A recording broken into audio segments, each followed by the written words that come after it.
Please be seated.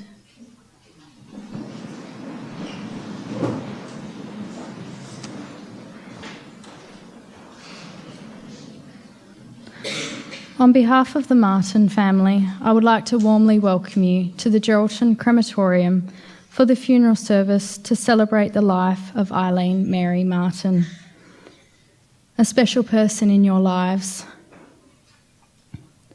We all come together to celebrate Eileen's life, a farewell with love and reflection of those moments Eileen brought us joy or influenced us. You come here today as family and friends, united in your loss of this special lady. We honour Eileen in our hearts and hold her dear in our memory. May we spend a quiet moment thinking of people that cannot be with us here today.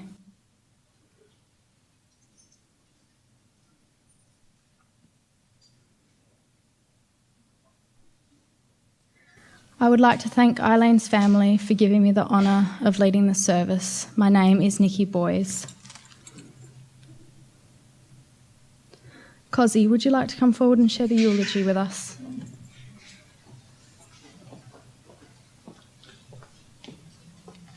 Thank you, Nikki. I'm honoured to present this eulogy in remembrance and as a tribute to a beautiful lady who will be missed beyond words, loved by her friends and adored by all of her family. So Eileen Mary Martin was born on the 9th of August 1933 at the Geraldton Maternity Hospital. She was the big sister of Brian, Colin, Shirley and Robert, wife of Des, mother of Len, Pam, Graham, Diane, Lynn and Stephen, mother-in-law to Cozzy, Scott and Gary, grandmother to 12, great-grandmother to 6, with another great-grandchild on the way. And sadly, she won't be here to meet this grandchild.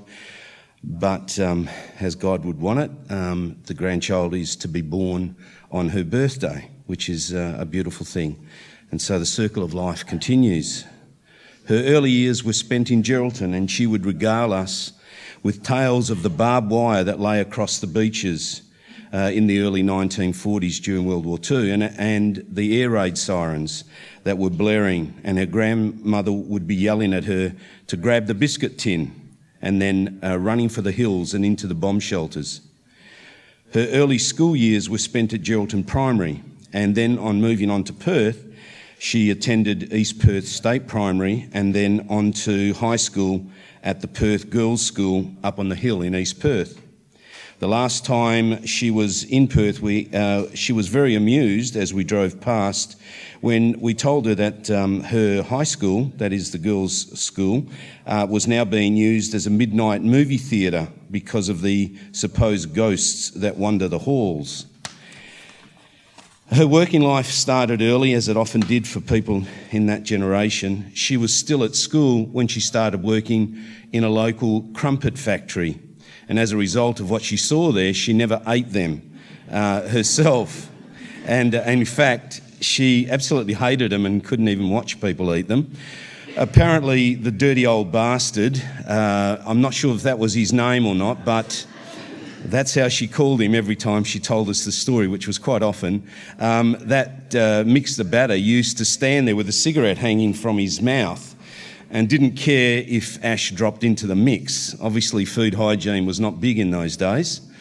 On leaving school, she went to work at a fruit and veggie shop in Barrack Street and then as a shirt machinist in a laneway factory off Murray Street.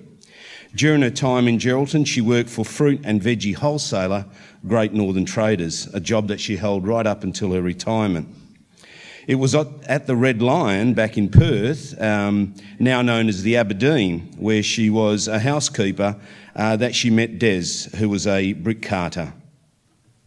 They moved to Geraldton in the early 60s and initially lived on Marine Terrace, just opposite the silos, but moved out of this to a new development called Rangeway in the early 70s. It was here that they met and became firm, lifelong friends with Frank and Eileen Kelly and Ray and Colleen Smith, and of course their children became very close as well, especially Jackie, Francis and Colleen Kelly. Eileen was the taxi driver for what seemed at times like half the neighbourhood. It was common to see her with what looked to be half the team crammed into the car, taking them to softball, hockey or basketball, or if they needed a lift to or from a party, sometimes much worse for the wear, she never said no. When Stephen started playing junior basketball, she took over looking after the front gate for the Geraldton Basketball Association, and that was a role that she held for many years, long after the kids had actually stopped playing. She was loved and respected by all those that she carted around and passed through those gates. Well into adulthood and going grey ourselves, you could still hear, "Hi, Mrs. Martin." Rarely did those kids address her by her first name, such was the respect that she was held in. Eileen was a bit of a sporting legend herself. She joined the local 10-pin bowling league with Pam when the centre first opened, and was very proud of as Punch when she won her very first trophy. She also got together with some other friends and formed a softball team when they were in their 50s. That would have been interesting. To say it was a laugh a minute would be an understatement. They were terrible, but she loved every moment of it. One of her loves was sewing, and it was rare if you didn't see Diane and Lynn, I also would have liked to have seen this, in exactly the same outfit as they were growing up. Now, this is pretty cool and cute, I suppose, when you're 5, but not so cool when you're heading off to high school. She was a member of a local sewing club that formed in 1958, a group of ladies that got together weekly to sew items that they then sold for charity, with all the proceeds going to Nazareth House. Her other great love was cooking. Well, I should say baking, because cooking wasn't so much. For many years, we thought that cabbage was supposed to be cooked for hours and should be served transparent, and that mashed potatoes should be lumpy. But when it came to baking, boy, she could bake. Cakes, slices, biscuits, desserts, they were her strengths. And hands down, no one cooked a fruitcake like she did. I can certainly testify to that, and Scott occasionally would get a few crumbs, and I'm sure he would attest to that as well. Lemon cheesecake was another firm favourite of the family. There was never a meal served without sweets being as a follow-on course. I think we all know that Steely had a love of anything chocolate, and you would quite often, right up until the last few years, find the pair of them in the kitchen together making brownies, cakes, slices, anything as long as it had some chocolate in it. Eileen was a long-term volunteer at St Vincent de Paul and always looked forward to spending time with other volleys on a Tuesday. But her true love was the local Irish club, of which she was a long-term member and also served as secretary until her retirement 3 years ago. One of her proudest moments was receiving her life membership to the Irish club, but I think she got far more joy out of getting her responsible service of alcohol certificate when she was in her late 70s, and then working the bar on a Friday evening and the Sunday afternoon session. I don't know if she bounced as well, but she may have. She loved going to She loved going to all the functions and being part of the Irish community, and really we had to drag her kicking and screaming into retirement only a few years ago. Eileen had a pretty tough life, but it was rare that you would ever hear her complain. She never told you if she was unwell, and if she did happen to mention it, then it was panic stations all round because you knew she was genuinely sick. Eileen was diagnosed with a brain tumour around 10 years or so ago. I don't know if many people knew of that. But it was always amusing when she went for her follow-up appointments in Perth. The specialist would ask her how she was going, and off she would ramble, telling him about some of her minor aches and pains, or her sore eye, or whatever else was going on. And without fail, he had to interrupt her and say, "Well, I actually meant your tumour." It was the same whenever she had to go to emergency and they asked for her history. She never mentioned the tumour. It was always Lynn that had to let them know that she just had this little brain tumour, as she didn't rate it as all that important. She was as tough as nails and wore her numerous falls on as a badge of honour, even if she was getting yelled at by all and sundry for not taking more care. I remember just before Christmas her saying that she was up to her 10th fall for the year. She was proud as punch that she had never broken a bone in all that time. I'm not sure that a broken bone would have slowed her down anyway. She'd loved nothing more than being around family and friends, and none more than her sister Shirley. Not only were they sisters, they were best friends. They had a friendship group of 8 or 9 that was initially formed as a sewing club for charity, as I mentioned earlier, which then evolved into a birthday girls group made up of nearly 20 ladies, where without fail every year for 58 years they met for morning and afternoon teas, lunches and dinners to celebrate each other's birthdays and other special occasions. Such was the strength of the friendship group and the years that they were together that they made the local newspaper when they had their final Christmas luncheon due to old age catching up with them in 2018. We could only dream of having such a strong friendship group in our own lives. Between volunteering, the Irish Club, morning and afternoon teas, her outings with Bethany's, it was at times quite difficult to catch Eileen, but she loved every minute of it. She loved her grandkids and great-grandkids with a passion, and sometimes you'd have to do an eye roll when you heard the latest adventure and conquest that one of them had just had, only to then find out that one of the other siblings was also doing an eye rolling because she was regaling them with stories about your kids. Her favourite moment was whenever she got to spend time with them, and especially if they took her for a weak cappuccino and a sweet something. She would always tell you she couldn't possibly eat all of that cake that was put before her, but somehow, with determination, she managed to consume the lot. She had a few idiosyncrasies, and one of which always made us laugh. And one of them was a conversation that I'd heard her have with Diane, my wife, quite often, that she would have when someone passed away that she thought you might know. And it used to go something like this. Di, do you remember George? No, Mum, I don't remember or know anyone called George. Yes, you do. You went to school with his daughter. No, Mum, I can't recall anybody by that name. Yes, you bloody do. Anyway, they passed away. Thought you would like to know. Well, of course, you still had no idea who George was or who his kids were, but at least you knew that another George was in heaven. Eileen's family lived far and wide, but to those family members who lived locally, we thank you from the bottom of our hearts for the many hours that you spent with her in ensuring that she felt supported, cared for and loved at all times.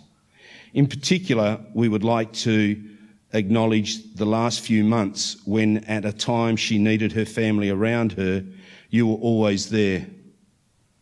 We could never begin to thank you enough, and I know she always appreciated and loved the hours that she got to spend with you, and it gave the rest of the family great comfort knowing that you as family were around her. Eileen will be missed. She was just always there whenever you needed her, and it's going to take some time to reconcile that's no longer going to be the case. She wasn't big on showing or telling you how she felt, but you knew, and she expressed it in so many other ways. But a favourite of mine, and one I could never understand, was that teary, wobbly voice when you said goodbye and told her how much you loved her. We will struggle knowing that no more will we hear that tone, I suppose so, when you asked for a favour, even though you know deep down she was pleased that she was still needed. No more will we hear, "It was bloody beautiful," or it was shit when you asked how something went. The pretty good adjectives when you think about it. No more will we hear her descriptions of what she had eaten at an event. There was potato, pumpkin, beans, peas. She would go through the entire menu, ingredient by ingredient. It used to take her longer to describe a meal than I'm sure it did to prepare it. But no more will we hear, is that right, when she hadn't heard you, okay, because she didn't want you to know that she hadn't heard you. No more will we hear the one foot in front of the other when you rang and asked her how she was. She leaves us today to rejoin Des, her partner of 30 years, her grandson David, her brothers Brian and Bob, and sister-in-laws Faye and Joan, and of course her good friend Eileen Kelly. And I can guarantee you that when she arrives at the pearly gates and she sees them waiting, that beautiful crooked smile will spread across her face. And as she moves towards them and they all embrace, we will hear "Struth," and a new journey will begin. Go in peace, Eileen. You leave behind a family that loved you and will always love you and will always remember you. Thank you.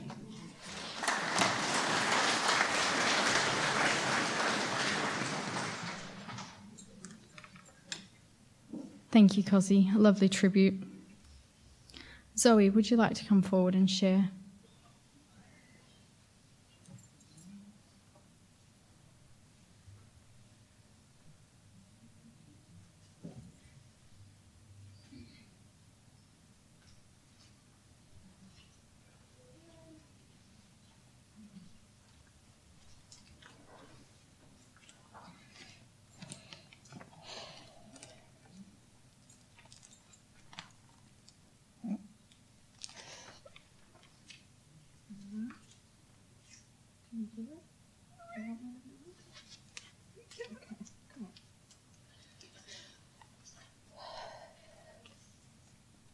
This is from Trina, who can't be here with us today. She's in South Australia, but she's missed. Nan, you were with me for 47 years. I bet that just made some of you feel really old. Scolding me when I needed it, but surely that couldn't have been often. More often cheering me on. I know you did this to show me how to grow and shape me into the person I am today. Through our time together, we have done so much.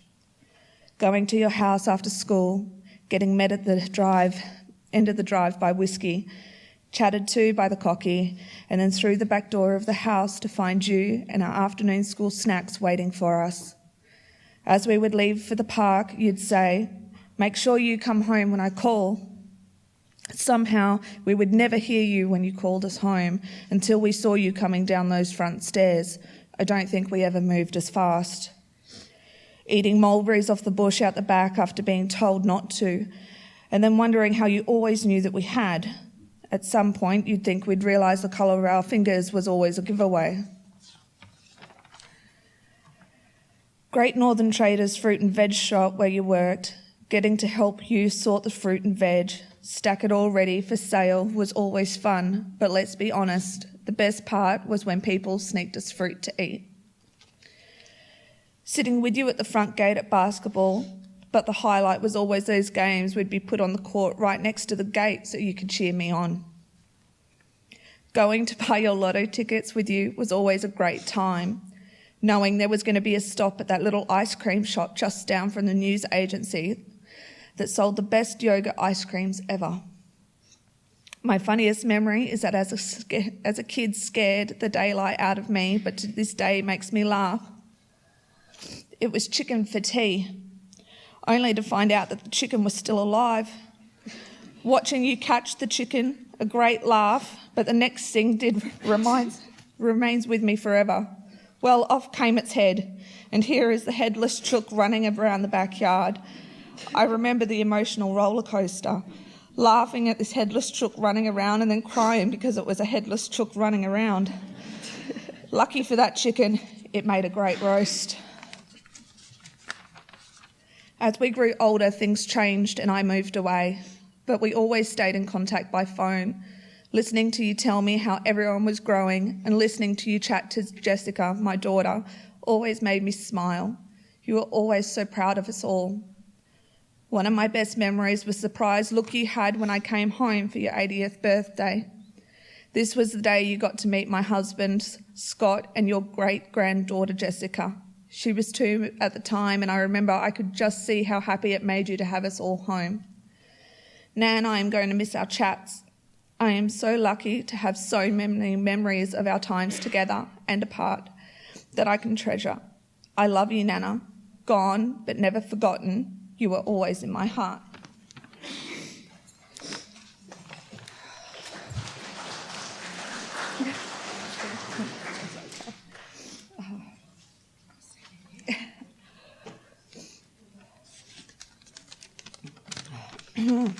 My turn.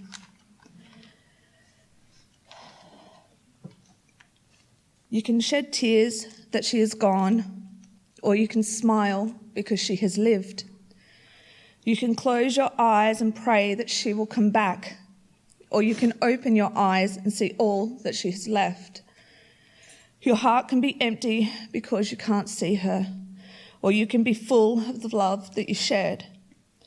You can turn your back on tomorrow and live yesterday, or you can be happy for tomorrow because of yesterday. You can remember her and only that she is gone, or you can cherish her memory and let it live on. You can cry and close your mind, be empty and turn your back, or you can do what she would want. Smile, open your eyes, love, and go on. Thank you.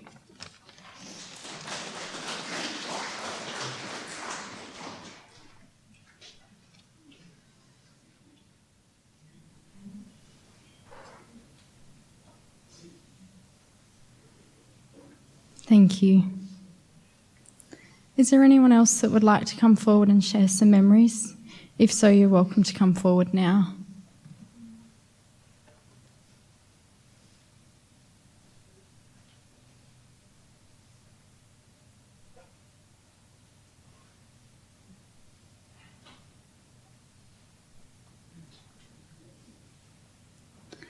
Let us now spend a few moments in quiet reflection of Eileen and how she has touched your life while we watch her photos and listen to Somewhere Over the Rainbow.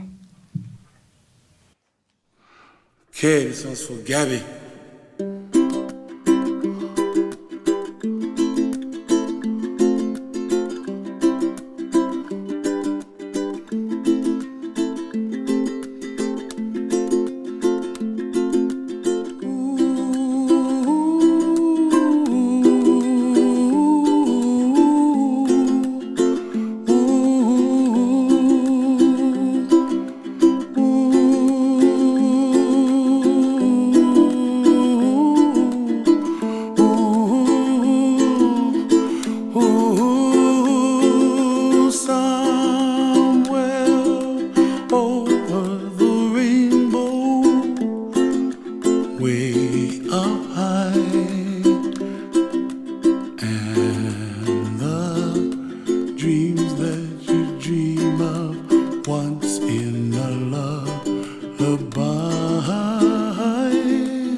trees of green and red roses too.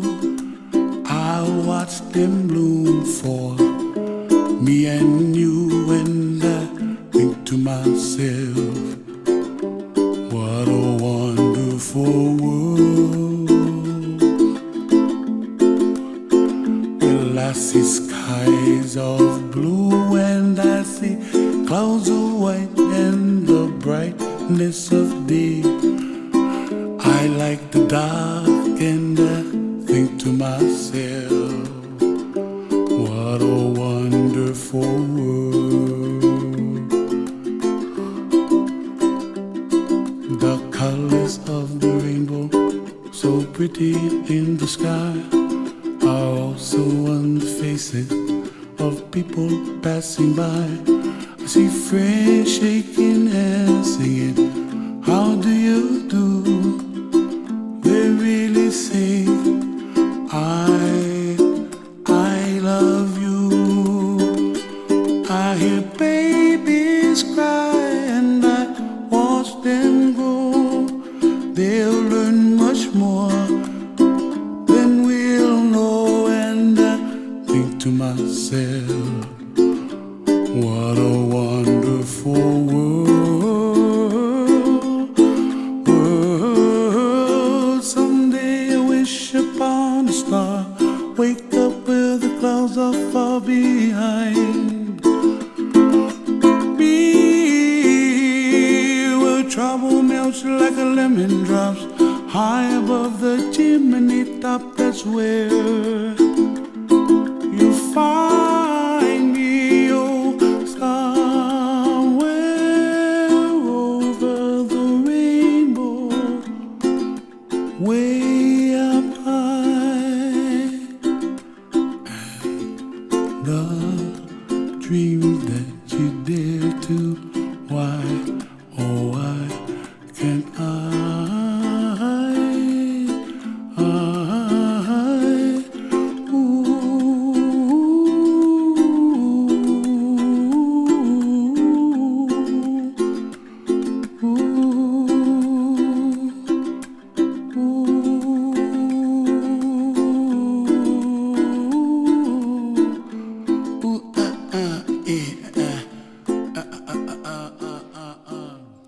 Lots of good memories.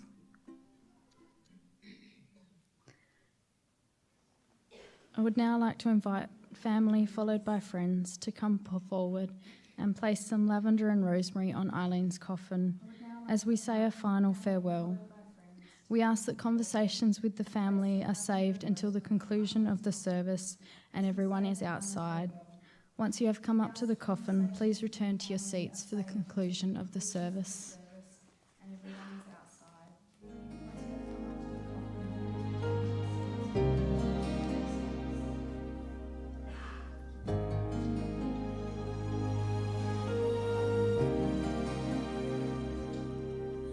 When I think back on these times and the dreams we left behind, I'll be glad 'cause I was blessed to get to have you in my life. When I look back on these days, I'll look and see your face. You were right there for me.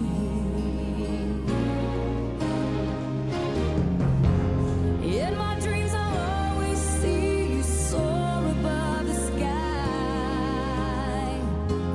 In my heart there'll always be a place for you for all my life. I'll keep a part of you with me, and everywhere I am there you'll be. And everywhere I am there you'll be.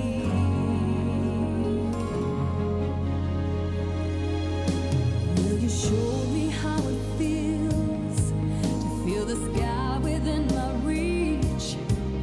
And I always will remember all the strength you gave to me. Your love made me make it through. Oh, I owe so much to you.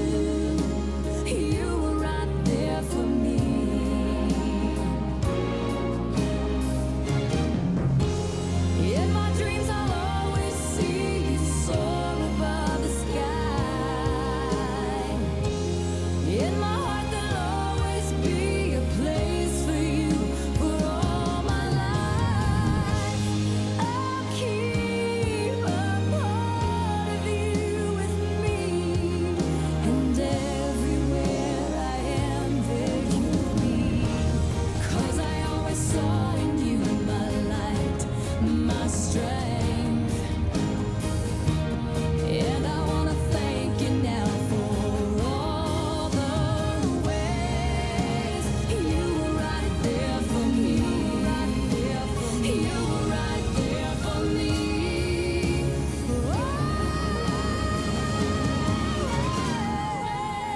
In my dreams I'll always see you soar above the sky. In my heart there'll always be a place for you for all my life. I'll keep a part of you with me, and everywhere I am there you'll be. And everywhere I am there you'll be.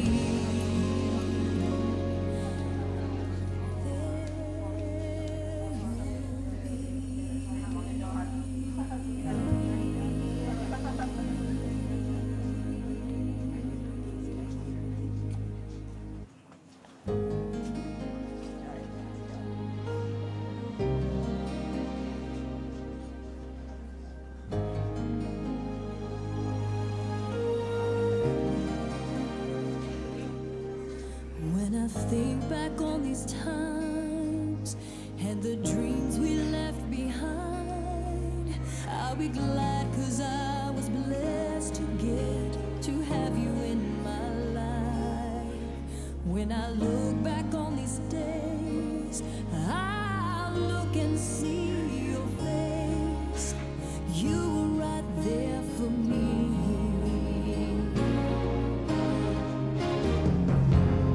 In my dreams I'll always see you soar above the sky.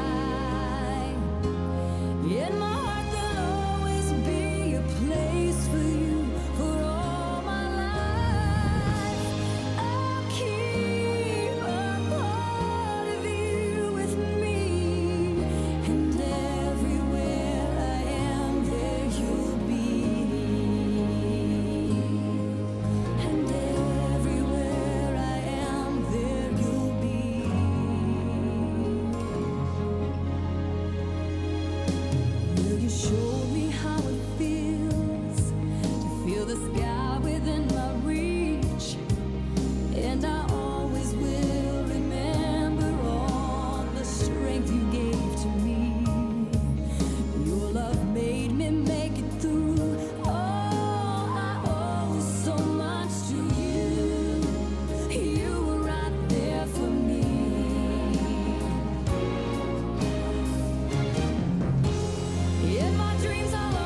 There are some signing pages, signing boards going around. If you haven't already signed, could you please sign after the service?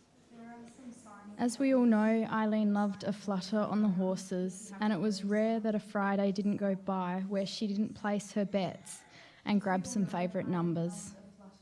Today we would like to honour that tradition and invite you to pick up a favourite number slip as you make your way out, and hope that one of Eileen's favourite pastimes brings you some luck.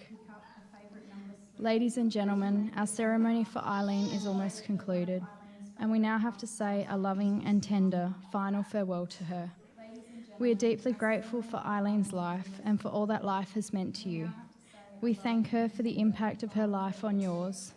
We remember her smile, her frown, and her love of life. We remember the fun times and the hard times, the struggles and the triumphs. Eileen Mary Martin, may your soul rest in peace. The family thank you all for your attendance here today.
Okay, this one's for Gabby.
Wake up where the clouds are far behind.